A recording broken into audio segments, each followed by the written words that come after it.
السلام علیکم ورحمۃ اللہ وبرکاتہ۔ الحمد للہ رب العالمین الرحمن الرحیم مالک یوم الدین والصلاة والسلام علی سید الانبیاء وافضل المرسلین نبینا محمد وعلی آلہ وصحبہ وسلم اجمعین۔ حضرات، مسجد ابو طلحہ میں ہم آج بیٹھے ہیں دین کی سمجھ، دین کا علم حاصل کرنے کے لیے کہ ہمیں چھائی غفلت دور ہو۔ سیکھیں گے تو اللہ کی محبت بھی پیدا ہوگی، رسول اکرم صلی اللہ علیہ وسلم کی محبت بھی پیدا ہوگی، اور یہ محبت ہم کو عمل کروائے گی۔ سیکھنا ضروری ہے، علم ہی روشنی ہے۔ یہ مسجد ابو طلحہ، مجھے ابھی یاد آ گیا کہ ابو طلحہ کے نام پہ ابو طلحہ انصاری رضی اللہ تعالیٰ عنہ اور صحابہ بالعموم صحابہ جن کی کوششوں کی وجہ سے آج ہم مسلمان ہیں۔ ابو طلحہ انصاری رضی اللہ تعالیٰ عنہ ان کا نام جب بھی ہم سنتے ہیں تو ان کی سب سے بڑی جو قربانی تھی، بہت ساری قربانیاں تھیں ان کی، لیکن جو ایک قربانی تھی ان کی، پورا باغیچہ، ایک آیت سن لیے، لن تنالوا البر حتى تنفقوا مما تحبون۔ نیکی کا بلند درجہ، بلند نیکی، سب سے بڑی نیکی یہ ہے کہ اپنے دل میں بیٹھی ہوئی خاص چیزیں اللہ کی محبت کے خاطر قربان کر دو۔ ایک چیز جو تم کو بہت عزیز ہے، بہت محبوب ہے، وہ اللہ کی خاطر تم قربان کر سکتے ہیں کیا؟ اگر اپنی خاص چیزیں اگر اللہ کی خاطر قربان کرنے کے لیے تیار ہیں تو یہ سب سے بڑی نیکی ہے۔ انہوں نے آیت سنی، پھر دیکھا کہ مدینے کا سب سے اچھا باغ، جس کا پانی میٹھا، جس کے کھجور بہت ہی بہترین، کہا کہ اللہ کے نام پہ قربان۔ یہ سب صحابہ کی قربانی کی وجہ سے آج ہم مسلمان ہیں۔ قربانی کا لفظ اس لیے بتایا کہ میرا جو موضوع ہے وہ بھی قربانی ہی سے متعلق ہے۔ کچھ دیوانے تھے، محدثین، جنہوں نے اپنا آرام، اپنا سب کچھ قربان کر دیا تھا اس دین کو محفوظ کرنے کی خاطر۔ میرا جو عنوان آپ نے سنا کہ دین کی نشر و اشاعت میں محدثین کا کردار۔ محدثین، سب سے پہلے میں بتلا دوں کہ یہ موضوع تھا شیخ محمد معاذ ابو قحافہ حفظہ اللہ کا۔ وہ اچانک بیمار ہو گئے، اللہ کی مرضی، تو ان کی جگہ پہ مجھ کو الحمدللہ جو اللہ مجھ کو توفیق دے گا میں بتاؤں گا، لیکن اصل یہ ہے کہ وہ اس موضوع کا حق زیادہ ادا کرتے۔ ماشاء اللہ، آپ سب جانتے ہیں حدیث میں تھوڑا درک رکھتے ہیں، صحیح بخاری وہ کئی سالوں سے پڑھا رہے ہیں، اور صرف صحیح بخاری کے لحاظ سے ان کے پاس پتہ نہیں کتنی شروحات ہیں انہوں نے جمع کی ہیں، اور الحمدللہ ہمارے علماء کرام نے یہ کام کیا ہے۔ محدثین کن کو کہا جاتا ہے؟ وہ علماء جو حدیث کی خدمت کے لیے وقف تھے۔ قرآن، اسلام میں قرآن بھی ہے، قرآن کی خدمت کرنے والوں کو کہا جاتا ہے مفسرین۔ قرآن، اسلام میں حدیث بھی ہے، حدیث کو اس کی سند یا متن کے لحاظ سے، سند یا متن میں انشاءاللہ وضاحت کروں گا۔ ابھی دو چیزیں ہم جانتے ہیں، حدیث میں دو چیزیں ہوتی ہیں۔ جب امام بخاری رحمۃ اللہ علیہ حدیث شروع کرتے ہیں تو اس سے پہلے ایک سند لاتے ہیں، میں نے میرے استاد سے سنا، میرے استاد نے اپنے استاد سے، پھر اپنے استاد، پھر ان کے استاد تابعی ہوں گے، پھر انہوں نے صحابی سے، پھر انہوں نے نبی کریم صلی اللہ علیہ وسلم سے۔ وہ سند کی حفاظت کی خاطر محدثین نے کیا کیا قربانیاں کی۔ پھر متن، نبی کریم صلی اللہ علیہ وسلم کے الفاظ، نبی کریم صلی اللہ علیہ وسلم اس کائنات کے سب سے افضل معلم، سب سے افضل معلم، سب سے افضل نبی، جن کو اللہ رب العالمین نے معجزہ دیا تھا جوامع الکلم کا، کہ ان کے الفاظ مختصر لیکن اس میں سمندر کی جیسی گہرائی، اس میں ہر طرح کی باتیں، انسان کی عقل کی، انسان کی دماغ کی، یا انسان کی طبیعت کی، معاشرے کی، مال و دولت کی، اور پھر سیاست کی ساری چیزیں۔ علماء کرام نے ان ساروں کی خدمت کی، ان ساروں کو جیسے نبی کریم صلی اللہ علیہ وسلم کی قدر تھی اس کے لحاظ سے خدمت کی، سب کو محفوظ رکھا۔ اسی کے اس میں اب محدثین جو حدیث میں لگے ہوئے تھے، کچھ فقہ ہیں، احکام، مسئلے مسائل، نماز کے، روزوں کے، زکوٰۃ کے، حج کے، وہ جو خدمت کرتے ہیں فقہ ہیں۔ اور یہ ہماری زبان، ہمارا اسلام جو قرآن حدیث ہوئی عربی زبان میں ہوئی، تو عربی زبان کو محفوظ کرنے کی خاطر جو لوگ کوشش کرتے ہیں ان کو لغویین، نحات، نحوی کہیں، صرفی کہیں، جو زبان و ادب کے لحاظ سے محنت کرتے ہیں۔ لیکن آج میرے موضوع میں محدثین کے بارے میں ان کی کیا خدمات ہیں اسلام کو محفوظ کرنے کی خاطر، وہ میں کچھ بتانے کی کوشش کروں گا تاکہ ہم کو معلوم پڑے کہ ہم جس دین پر چل رہے ہیں وہ کتنا محفوظ دین ہے، وہ کتنا محفوظ اور ہر طرح کی زیادتیوں سے بچا ہوا دین ہے۔ اس کے بالمقابل اگر دوسرے ادیان دیکھ لیں، کوئی بھی دین اپنی اصلی شکل میں باقی نہیں ہے۔ کوئی بھی دین، کوئی بھی مذہب کے لوگ دعویٰ نہیں کرتے کہ ہمارا مذہب جیسے اترا تھا، ہمارے رہبر پر جیسے نازل ہوا تھا یا پھر جیسے اس نے سمجھا تھا، ایسا نہیں ہے، وہ ایسا ہے، اصلی صورت میں باقی ہے۔ دنیا کے کوئی مذہب والے دعویٰ کرتے ہی نہیں ہیں، وہ بولتے ہی نہیں ہیں، کیونکہ ان کو معلوم ہے کہ ہماری اصلی تعلیمات میں لوگوں نے بعد میں بہت ساری چیزیں ملا دی ہیں۔ کیا اصل باتیں تھیں؟ بعد کے علماء نے، بعد کے راہبوں نے، بعد کے احبار نے کیا کیا جوڑ دیا ہم کو معلوم نہیں ہے، لیکن صرف اسلام ہی ایک محفوظ دین، صرف اسلام جس دین پہ ہم چل رہے ہیں الحمدللہ، اس کے بارے میں خود مسلمان گارنٹی نہیں دیتے ہیں کہ یہ اپنی اصل صورت میں باقی ہے، بلکہ دوسرے لوگ اس کی گواہی دیتے ہیں، دوسرے لوگ ایک گواہی دیتے ہیں۔ ایک انگریز تھا، پڑھا لکھا بہت بڑا دانشور، اس نے کہا تھا کہ مسلمانوں نے اپنے نبی کی باتوں کی حفاظت کی خاطر جس طرح کے فنون اور علوم بنا کر اپنے نبی کی باتوں کو محفوظ کیا، اور جن لوگوں نے اس کے نبی کی باتوں میں اپنی طرف سے کچھ زیادتیاں کی تھیں یا کچھ غلطی کی وجہ سے کچھ لوگوں کی باتیں ان کے نبی کی باتوں میں آ گئی تھیں، جیسا انہوں نے الگ کیا، آج تک دنیا کی کسی قوم نے کام نہیں کیا۔ اپنے نبی کی باتوں کی حفاظت کے لیے جتنا مسلمانوں نے محنتیں کی، وہ کیا کیا محنتیں تھیں وہ سمجھنے کی ضرورت ہے۔ وہ کیا کیا محنتیں تھیں، مطلب جیسے محدث کہہ دیتے ہیں یہ حدیث صحیح ہے، یہ حدیث ضعیف ہے، یہ کھیل نہیں ہے، یہ کھیل نہیں ہے، یہ ایسے ہی ہے جیسے کوئی ماہر سونار سونا پکڑتے ہی فوراً بتا دیتا ہے کہ کون سی کس طرح کا ہے، کون سے کیرٹ کا ہے، اصلی ہے، نقلی ہے، یا کہاں کا بنا ہوا ہے، جیسے وہ فوراً کہہ دیتا ہے۔ یہ محدثین اپنے فن میں ایسے بن گئے تھے، اس طرح سے ان کے جو مہارت ہو گئی تھی، وہ کیسے مہارت پیدا ہوئی تھی، کیسی قربانیوں کے بعد کس طرح کی انہوں نے پہلے علوم حاصل کیے، کیسے حدیثیں، تقریباً 50 کتنی حدیثیں، امام بخاری رحمۃ اللہ علیہ کو کتنی حدیثیں یاد تھیں؟ 6 لاکھ حدیثیں یاد تھی، 6 لاکھ۔ ہم کو کتنی یاد ہیں؟ ہم بول سکتے ہیں ہم کو کوئی ایک حدیث پوری سند کے ساتھ، متن کے ساتھ، جی 6 لاکھ حدیثیں۔ لیکن جب انہوں نے اپنی صحیح الجامع، صحیح بخاری بنانا چاہی تو کتنی حدیثیں ذکر کی اس میں؟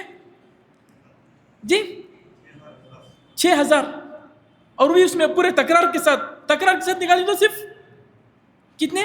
4000۔ یاد کتنی تھی؟ 6 لاکھ، اور صرف اس میں سے چھاپ کے بالکل وہ قول جو نبی کریم صلی اللہ علیہ وسلم کا یقین کے ساتھ، مضبوطی کے ساتھ، صرف اپنے لحاظ سے نہیں، صحیح بخاری لکھ کر جا کے اس زمانے کے جتنے بڑے بڑے علماء تھے، امام احمد بن حنبل ہوں، یحییٰ ابن معین ہوں، اور شعبہ بن الحجاج ہوں، اور پھر عبد الرحمن ابن مہدی ہوں، بڑے بڑے محدثین تھے، سب کو دیا اپنی کتاب۔ اس میں کچھ خامی ہے تو دکھاؤ، اس میں اگر ایسی کوئی بات میں نے ذکر کی ہے جو نبی کریم صلی اللہ علیہ وسلم کی نہیں ہے، جو صحیح احادیث ہے، اس میں سے کوئی ہے تو دکھاؤ۔ سب نے جانچ پڑتال کی، خوب غور و فکر کیا اس میں۔ وہ اپنے فن کے ماہر تھے، وہ اپنے فن میں ماہر کیسا تھے؟ میں ایک واقعے کے ذریعے اس کو بتانا چاہتا ہوں، ایک واقعے کے ذریعے۔ یہ امام بخاری کی بات اب یاد رکھیے، میں پھر اپنی بات پہ آؤں گا، لیکن ایک بات سمجھا دینا چاہتا ہوں کہ محدثین کو کیسے پتہ چلتا تھا کہ حدیث صحیح ہے، یہ حدیث ضعیف ہے، یہ حدیث نبی صلی اللہ علیہ وسلم کی نہیں ہے، اور یہ الفاظ پھر واقعہ نبی کریم صلی اللہ علیہ وسلم نے اپنے زبان مبارک سے ادا کیا ہے، ان کو کیسے پتہ چلتا تھا؟ ایک شخص غالباً امام احمد بن حنبل یا پھر ان کے زمانے کے جو بڑے بڑے محدثین تھے ان کے پاس آیا اور کہا کہ آپ لوگ کسی حدیث کو صحیح کہہ دیتے ہیں، کسی حدیث کو ضعیف کہہ دیتے ہیں، ہم کیسا مانیں، کیسے یقین کریں کہ آپ کی بات صحیح ہے؟ آپ نے جو حکم لگایا ہے آپ اس میں صحیح ہے، یہ کیسے ہم کو پتہ چلے گا؟ انہوں نے اس شخص کو کہا کہ دیکھو ایسا کرو، تم ابھی یہاں پر اپنی طرف سے کچھ حدیث بناؤ، اپنی طرف سے متن میں کچھ آگے پیچھے کر دو، اور پھر کیا کر دو سند میں بھی ادھر کا نام اٹھا کے ادھر کا نام اٹھا کے ادھر، مطلب جیسے سندیں ہوتی تھی، کچھ مدنی سندیں، کچھ مکی سندیں، کچھ بصرہ کی سندیں، کچھ کوفہ کی سندیں، کچھ یمن کی سندیں اور کچھ شام کی سندیں. وہ ایک خاص فن ہے، وہ جانتے تھے. انہوں نے کہا کہ تم ایسا کرو، ادھر کا ادھر لگا دو، ادھر کا ادھر لگا دو، پھر مجھ کو پوچھو.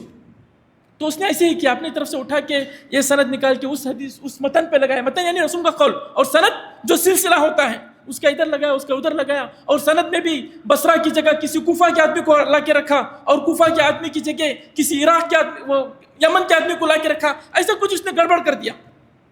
اور اس نے بدلا کہ ٹھیک ہے میں ایک حدیث آپ کو بول رہا ہوں، اس میں آپ کیا بولنا چاہتے ہیں. انہوں نے کہا کہ دیکھو تم نے جو ایسے حدیث کی ہے، تم سے یہاں غلطی ہوئی ہے. یہاں پہ یہ شخص تھا، تم نے وہاں سے لا کر یہاں پہ جوڑ دیا، اور یہ یہاں کا لفظ تھا، اس تم نے پتہ نہیں تم نے اس کو آگے پیچھے کر دیا، اس کا زیر زبر بدل دیا، ایسا کر دیا. اس کو انہوں نے جواب دیا. پھر امام جس سے انہوں نے پوچھا، انہوں نے اس کو کہا کہ اب تم نے تو میرا جواب جان لیا، اب یہی ٹوٹی پھوٹی سند اور متن جس کو تم نے بگاڑا ہے، 5 لوگوں کے پاس جاؤ، میرے علاوہ سب کے پاس جاؤ جو فی الوقت اس شہر میں جتنے بڑے بڑے محدثین ہیں ان کے پاس جاؤ، پھر ان کا تم جواب دیکھنا وہ کیا بولتے ہیں. تو شخص نے ویسے ہی کیا، ایک امام کے پاس گیا تو انہوں نے وہی بتایا جو اس امام نے بتایا تھا کہ تم سے کہاں غلطی ہوئی ہے، یہ کیا تھا، تم نے کہاں پہ جوڑ دیا، تم نے کیا کر دیا. پھر تیسرے کے پاس گیا، انہوں نے یہی سے ہی بتایا پورا. یہ کوئی کھیل تماشا نہیں تھا، وہ ایک آزمانا چاہتا، اس کو شک تھا کہ محدثین ایسا بول دیتے ہیں ہم کیسے یقین کریں. انہوں نے اس کو آزمانے کا ایک طریقہ بتایا. تو وہ تقریباً 5 محدثین کے پاس گیا، دیکھا کہ سب کا جواب ایک جیسا ہے، یعنی وہ باتیں حق ہیں، وہ برحق ہیں، وہ جانتے تھے. یہ اللہ کی مدد تھی محدثین کے لیے. اللہ نے کہا اِنَّا نَحْنُ نَزَّلْنَا الذِّكْرَ وَإِنَّا لَهُ لَحَافِظُونَ. اِنَّا نَحْنُ نَزَّلْنَا الذِّكْرَ، یہ قرآن ہمارا، ہم ہی نے اس کو اتارا ہے، دوسرا اس میں کسی کا عمل داخل نہیں ہے، اور قیامت تک میں اس کو محفوظ رکھوں گا. وَإِنَّا لَهُ لَحَافِظُونَ بہت ہی عربی گرامر کے لحاظ سے پائیدار مضبوط جملہ ہے. وَإِنَّا لَهُ لَحَافِظُونَ، ہم اس کی حفاظت کر کے رہیں گے. اس کو کوئی آگے پیچھے ہیر پھیر کرنا اور اس کو توڑ دینا، اس کی حق کی دعوت کو مٹا دینا، اس کے الفاظ کو دنیا سے ختم کر دینا، یہ ناممکن ہے. ناممکن ہے. ابھی دیکھیے چھوٹا سا بچہ آپ کے سامنے قرآن پڑھا، پہلے سے کوئی آئیڈیا نہیں تھا، پہلے سے ایسا کوئی نہیں تھا. میں آ کے پوچھا، میں شیخ سے پوچھنا چاہ رہا تھا، شیخ سراج سے، کہ قرات کون کریں گے، لیکن جلدی میں نے کہا کہ ٹھیک ہے، چھوٹے چھوٹے بچے اللہ نے کیسے ان کو تیار کر کے رکھا ہے، یہ ممکن ہے، فوراً نہیں ہو سکتا. یہ حفاظت صرف حدیث کی نہیں، صرف قرآن کی نہیں ہے.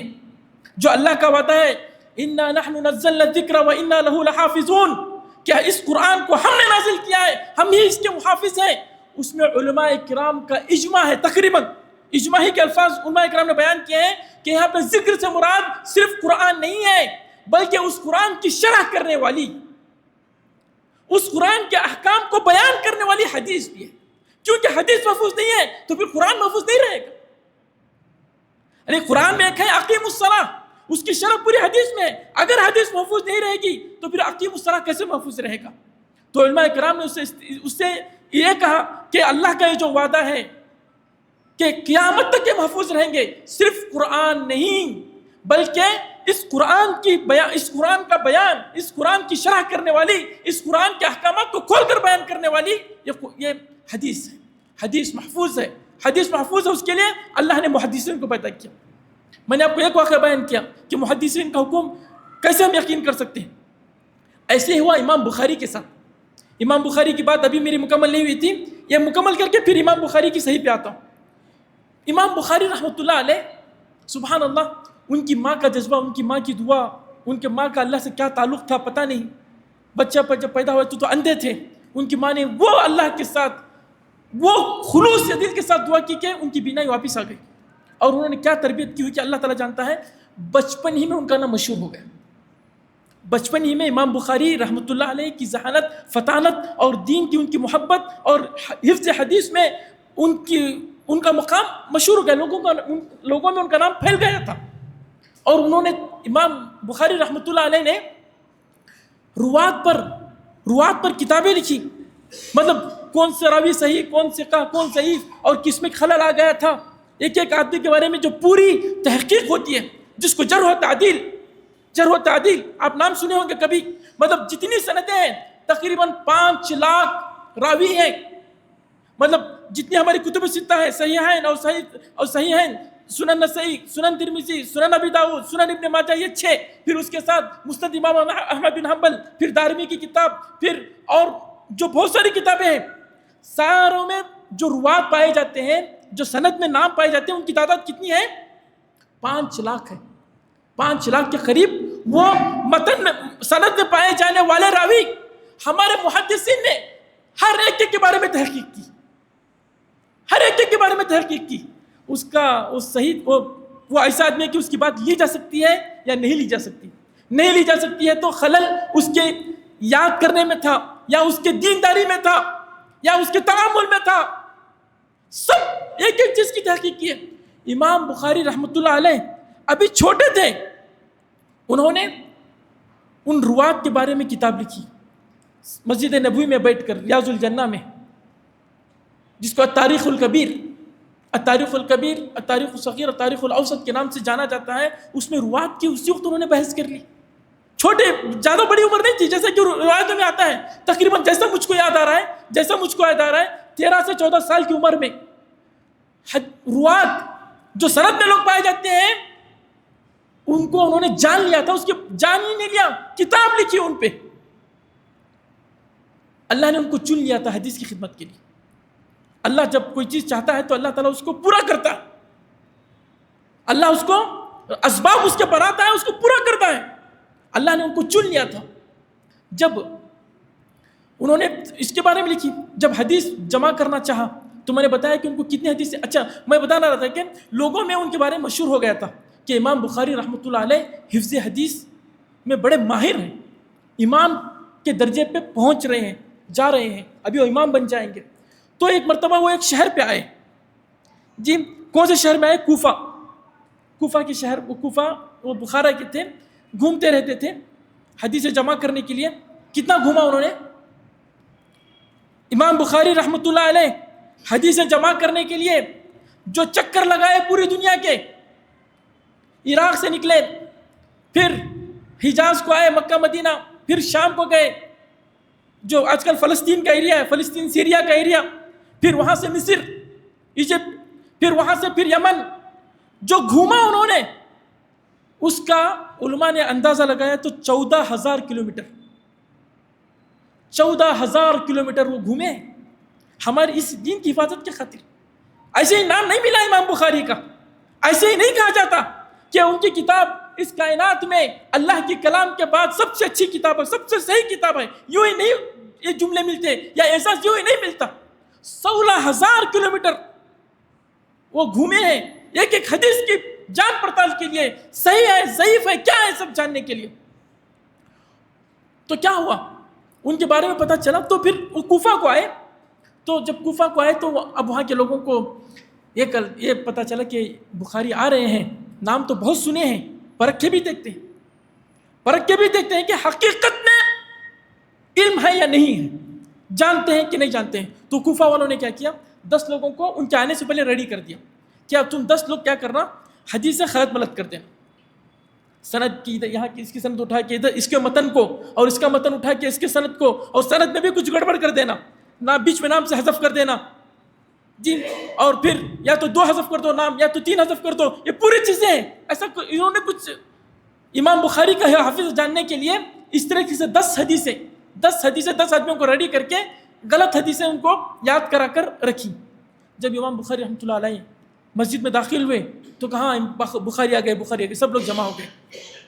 لوگ کہنے لگے کہ اے امام بخاری، ہمارے پاس کچھ حدیثیں ہیں، ہم اس کے بارے میں حکم جاننا چاہتے ہیں، وہ صحیح ہے یا ضعیف ہے یا اس میں کچھ زیادتی ہے، آپ بتائیے۔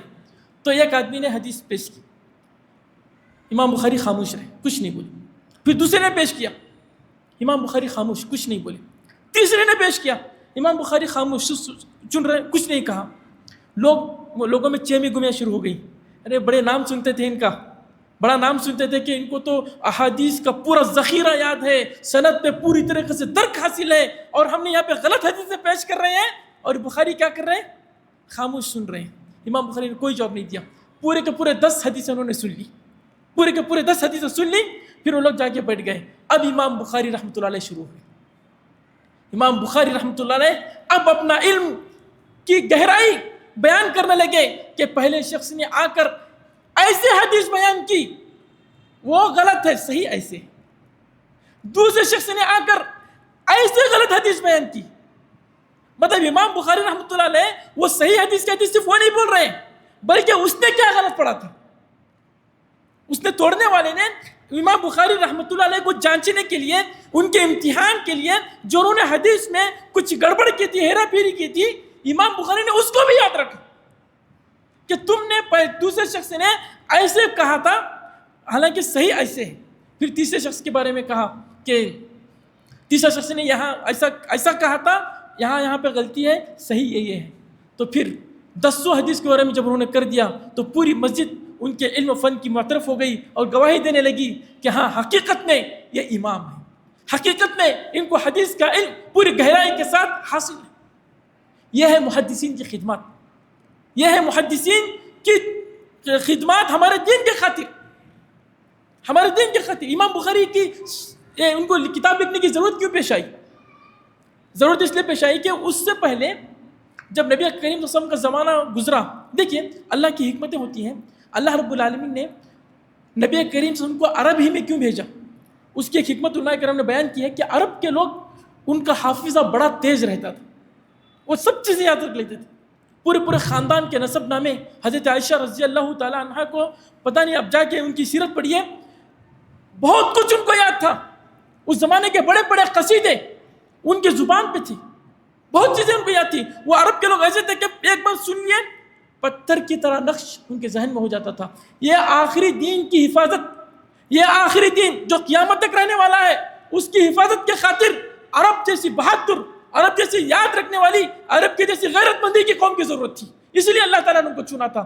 وہ حدیثیں یاد کرتے تھے، یاد رکھے تھے، اس کو لکھنے کی ضرورت نہیں تھی۔ پھر تابعین کا زمانہ آیا، پھر تابعین کا زمانہ آیا۔ جب تابعین کا زمانہ آیا تو یہود و نصارہ جنہوں نے مسلمانوں کو میدان میں ہرانے کی کوشش کی تھی، میدان میں ہرانے کی کوشش کی تھی، لیکن وہ ہرا نہ سکے۔ مسلمان بہت تھوڑے ہوتے، کفار بڑی سے بڑی ان کی کیا ہے، ان کی بڑی بڑی تعداد ہوتی۔ ابھی جنگ موتا کا بارے میں ایک تصویر رکھ کر لوگوں کو بتایا جا رہا ہے، مسلمانوں کا لشکر ہزاروں میں اور ان کا لشکر لاکھوں میں، لیکن میدان میں وہ لوگ مسلمانوں کو ہرا نہیں سکے۔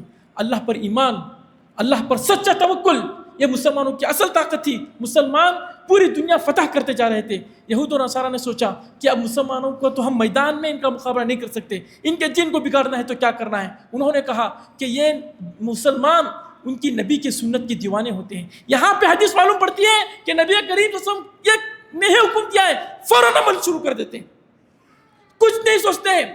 ایسا کرو، اپنی طرف سے رسول کی طرف جھوٹی حدیثیں منسوب کرو، ایسا کرو، اب میدان میں تم کو ہرا نہیں سکتے، ان کو اندر سے توڑو، ان کے دین میں نئی چیزیں داخل کرو اپنی اپنی طرف سے جو ان کے رسول کی نہیں ہے۔ اس طریقے سے یہود و نصارہ نے باقاعدہ بڑے بڑے بزرگ عالم بن کر اور بڑے اپنا حلیہ مسلمانوں کا کر کے، مسلمان ظاہری طور سے اسلام قبول کر کے، پوری طریقے سے انہوں نے ایک کھیل، ایک پوری سازش کے تحت جھوٹی حدیثیں اسلام میں لائی۔ اور کچھ طرف یہ بعد میں بدعتیں شروع ہو گئیں، کچھ لوگ جنہوں نے تقدیر کا انکار کیا، کچھ لوگوں نے عمل کا انکار کیا، اور کچھ لوگوں نے اللہ کے صفات کا انکار کیا کہ اللہ اوپر نہیں ہے، یا اللہ الگ سے کوئی ذات نہیں ہے، کہ اس کی سننے کی سیرت، دیکھنے کی صفت وغیرہ نہیں ہے۔ اس طرح کی بہت ساری بدعتیں شروع ہو گئی۔ اب ہر بدعتی کیا چاہ رہا تھا کہ مجھ کو رسول اکرم صلی اللہ علیہ وسلم سے سند مل جائے کہ میں صحیح ہوں، تو اپنی طرف سے حدیثیں گھڑ رہے تھے، اپنی بدعت کو سچا ثابت کرنے کے لیے حدیثیں گھڑ رہے تھے۔ کچھ دوسری طرف کچھ تاجر تھے، کچھ تاجر وہ اپنے کپڑے کو یا اپنی سبزی کو یا اپنے علاقے کو برتر بتانے کے لیے انہوں نے رسول کی طرف حدیثیں ایسا گھڑنا شروع کی۔ اس طرح سے غلط ہو گیا۔ خود امام ابو حنیفہ رحمۃ اللہ علیہ بھی حدیثیں لینے سے گریز کرتے تھے، کیونکہ ان کے زمانے میں معلوم نہیں تھا کہ کون سی حدیث رسول وسلم کی ہے، کس کی رسول وسلم کی نہیں ہے۔ ایک مرتبہ امام بخاری رحمۃ اللہ علیہ بیٹھے تھے تو ان کے استاد نے کہا، اسحاق بن راہوے نے، کاش کہ کوئی مرد کوئی مرد آہن، کوئی مرد جمع اٹھے اور نبی وسلم کی احادیث کو، صحیح احادیث کو، یہ جو ساری ضعیف حدیث اور یہ موضوع احادیث، من گھڑت حدیث ان سے الگ کر کے پیش کر دے کہ امت کو اگر کوئی صحیح حدیث پڑھنا چاہ رہا ہے تو بس پورے پرسکون اعتماد کے ساتھ پڑھ سکے. یہ بات امام بخاری رحمۃ اللہ کے ذہن میں بیٹھ گئی. پھر انہوں نے یہ بیڑا اٹھایا، یہ صحیح حدیث انہوں نے لکھی. میں کچھ چیزیں آپ کو امام بخاری کے بارے میں بول رہا تھا. تقریباً انہوں نے 14,000 کلومیٹر چلا. وہ زمانہ کوئی بڑی بڑی اچھی سواریوں کا نہیں تھا، ہم کو معلوم ہے کہ زمانہ کیا تھا. اور وہ چلتے تو ایسے نہیں چلتے، وہ عالم تھے، کتابیں ساتھ میں رکھتے تھے. ایک کئی سارے وہ جو بھی لے کے چلتے اپنے ساتھ میں، گھوڑے یا پھر اونٹیں، کتابوں سے بھری رہتی، لدی رہتی. وہ ان کا فن، وہ اس کتابیں ہی پہ مرتے، وہی ان کا یہ چیز تھی. اتنے شہروں میں گھوم کر تقریباً 1,000 سے زائد اساتذہ کے سامنے بیٹھے. 1,000 سے زائد استاد. مطلب ایسے نہیں کہ بس ملے چلے گئے، نہیں. ایک استاد کے پاس تقریباً 3 4 5 مہینے لگایا. ان سے پاس جتنی حدیثیں ہیں سب اپنے پاس لی. 1,000 اساتذہ ان کے، کوئی معمولی بات نہیں. اتنے سب کچھ رکھنے کے بعد کتنی حدیثیں یاد تھیں؟ 6 لاکھ حدیثیں یاد تھیں. جب انہوں نے بالکل صحیح حدیثیں لکھنا چاہیں تو صرف یہ 4,000 حدیثیں جو ذکر کی، وہ بھی کب بولتے ہیں کہ ہر حدیث لکھنے سے پہلے غسل کرتے، نماز پڑھتے، اللہ سے استخارہ کرتے کہ اے اللہ اگر یہ حدیث واقعی تیرے نبی کریم صلی اللہ علیہ وسلم کے زبان مبارک سے نکلی ہوئی ہے تو مجھ کو اس کی لکھنے کی توفیق، تو یہ حدیث میری حدیث کتاب میں شامل فرما. یعنی یہ تو دیکھیے، یہ تو دنیا کے لحاظ سے جتنا احتیاط کرنا ہے کر رہے. وہ خود بہت بڑے عالم، جانتے ہیں، پوری طریقے سے جانتے ہیں کہ کون سی حدیث صحیح، کون سی حدیث صحیح، اور کون سے راوی کے بارے میں کیا کیا حکم، سب جانتے ہیں. اس کے باوجود بھی جب حدیث لکھنا چاہ رہے ہیں اللہ سے استخارہ کرتے ہیں. غسل باقاعدہ ایک حدیث کے لیے، یا علماء اکرام نے کہا کہ ایک باب کی حدیث کے لیے نیا غسل اور نئی استخارہ کی نماز. اس کے بعد انہوں نے کر کے یہ سب چیزیں جمع کی ہیں. یہ ہے قربانیاں ان کی، یہ ہے قربانیاں. اس کے بعد اور بھی بہت ساری چیزیں ہیں. اگر آپ پڑھنا چاہیں صرف حدیث کے بارے میں جا کے دیکھیے انہوں نے کون سے فن ایجاد کیے ہیں. ایک فن اسماء الرجال، ہر راوی کے بارے میں پورے ڈیٹیل. ایک جرح و تعدیل، ایک مصطلح الحدیث. 3 حدیثیں ہوں تو کب متواتر ہوتی ہیں، کب متواتر کے درجے پہ یا احاد کے درجے پہ یا معضل یا منقطع، اور پھر کون سی مسند اور کون سی مرفوع اور کون سی موقوف. یہ سارے اصطلاحات آپ کبھی سنتے ہوں گے. لیکن میں یہ کہنا چاہ رہا ہوں کہ آپ جا کے پڑھیں گے نا تو حیرت میں رہ جائیں گے. اسی وجہ سے اس انگریز نے کہا تھا کہ مسلمانوں نے اپنے نبی کی باتوں کی حفاظت کی خاطر جس طرح کی محنتیں، صرف محنتیں نہیں، اس کو سمجھنے کے لیے جس طرح کے علوم اور فنون بنائے ہیں، کوئی دوسری قوم اس کے بارے میں سوچ بھی نہیں سکتی. یہ کہتا ہے علم العلل، علت کہاں ہے، یہ حدیث کیوں ضعیف ہے، کب کون سا راوی کب تک صحیح تھا، کب اس کے ذہن میں حافظے میں کچھ خلل آیا، وہ کس استاد سے بیان کرتا ہے تو صحیح ہے، کس استاد سے بیان کرتا ہے تو اس کے حافظے میں تھوڑا بہت کچھ خلل آ جاتا ہے. بہت ساری چیزیں، بہت سارے قواعد، سب کچھ انہوں نے محفوظ رکھا. کتابیں لکھی انہوں نے، صحابہ کے بارے میں الگ، تابعین کے بارے میں الگ، تابع تابعین کے بارے میں الگ، صرف جو ثقہ راوی ہیں ان کے بارے میں الگ، جو ضعیف راوی ہیں ان کے بارے میں الگ. کیا بیان کریں، کیا بیان کریں.